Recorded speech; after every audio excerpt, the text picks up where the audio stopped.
其实江爷爷来中国看福宝顾虑有很多，不仅江爷爷这边担心福宝的问题，中心其实也在担心福宝会不会受到情绪上的影响。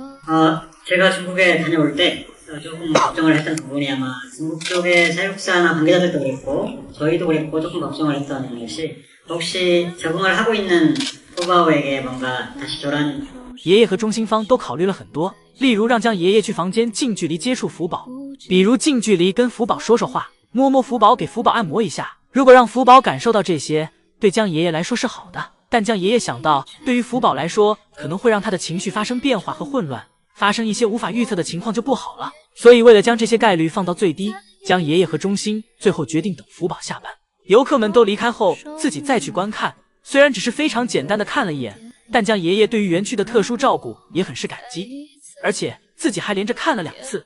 江爷爷觉得这样对自己和福宝来说都刚刚好。而在主持人问这个问题时，江爷爷还调皮地问了一下宋爷爷，欺负宋爷爷没趣，宋爷爷根本没法回答。这波宋爷爷也是被江爷爷给装到了，不过下一秒宋爷爷就大声地表示가서보고싶은데요。사실은而对于宋爷爷来说，宋爷爷想去看福宝的心就一直没有放下过。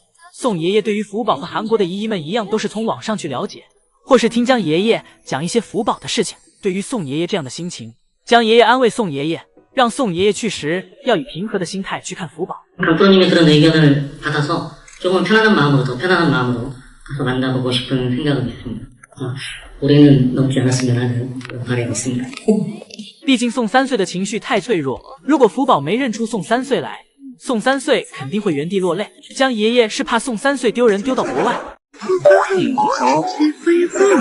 韩国姨姨在来到中国看到福宝时，简直要激动坏了，全程都想要喊笑，但是全程都在极力压制自己的音量。对于真心喜欢福宝的韩国姨姨们来说，他们对福宝的感情不亚于2个爷爷。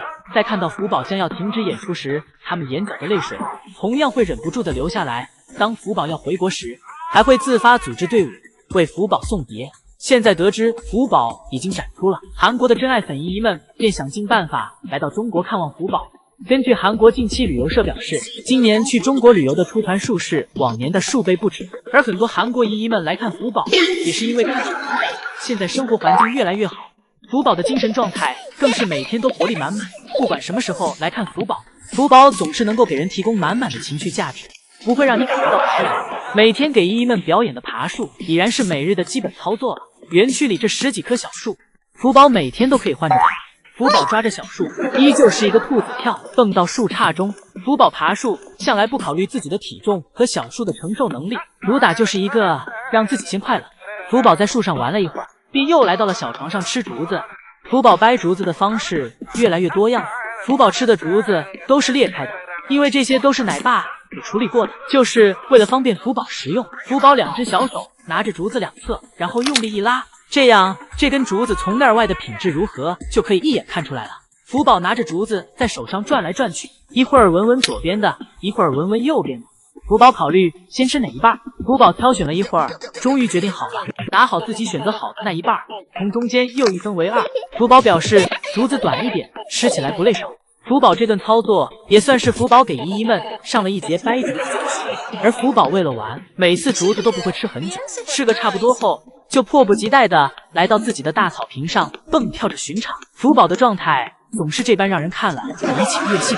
今天姐妹俩下班时又跟爷爷耍上赖皮了，就在宋爷爷走到门口，静等姐妹俩跟着妈妈回家时，姐妹俩却在园区无动于衷。当临近下班时，爱宝正坐在小亭子上吃竹子，一边吃着竹子，一边时不时的回头看向通道门口。因为爱宝的生物钟已经感觉到了通道门马上就要为自己打开了。很快爱宝停下了手里的竹子，爱宝转头静静地看着通道门完全打开，然后缓缓走下小亭子，向通道门口走去。爱宝不慌不忙的迈着优雅的步伐走进了通道门。按照老规矩，爷爷们给通道门里放置了竹笋，爱宝会坐在通道门口，一边吃竹笋，一边等姐妹俩进来。不过此时瑞宝和辉宝，一个在小亭子上，一个在小树上，都在假装自己没有看到通道门打开。此时的姐妹俩内心戏很是丰富，就这样躺在自己的舒适区，也不乱跑，像是故意在等待爷爷来抱自己回家。毕竟姐妹俩自从自己主回家后，已经好久没有享受爷爷的抱抱了。此时就看爷爷和姐妹俩谁先能耗过谁。很快结果就出来了，宋爷爷率先认输，走过来先将小亭子上的辉宝抱了下来。不过爷爷没有直接将辉宝抱回家，而是给辉宝放在了通道门口前，打算让辉宝自己走。辉宝坐在原地愣了一下，心想：爷爷，你就差这2步路啊，直接给我抱回家多好啊，还要我自己走。就这样，辉宝一边走一边小声嘀咕着，走回了家。辉宝走进通道门后，宋爷爷立马给通道门关上，然后来到园区抱瑞宝。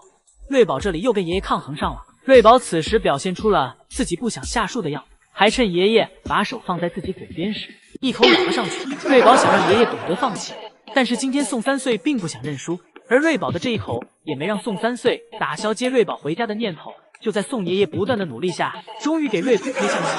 瑞宝下树后，宋爷爷便轻松多了。同样的，宋爷爷将瑞宝抱起后，也没有直接抱回家，也是和辉宝一样放在了门口，想让瑞宝自己走回去。给瑞宝放下后，宋爷爷一开门，非但瑞宝没进去，辉宝又趁机跑了出来。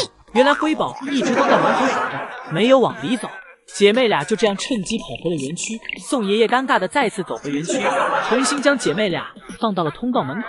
此时的爱宝都看不下去了，爱宝走出园区，替奶爸给姐妹俩喊回了家。依依今天在去熊猫馆的路上，偶遇幼稚鬼宋3岁正在摘路边的风斗叶。依依心想，这么大个叶子，宋3岁肯定是又想整蛊谁。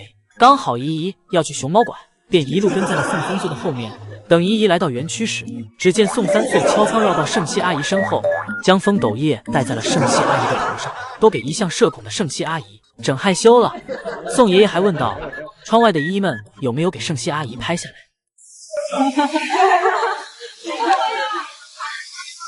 最近爱宝乐园的风斗叶一天比一天少，而这些消失的风斗叶则都来到了爱宝乐园。现在只要其他动物园的饲养员看到自己园区的风斗叶被人薅走了，第一个被怀疑的肯定就是宋爷爷。而夏天的风斗叶也成了宝家成员的季节限定的帽子。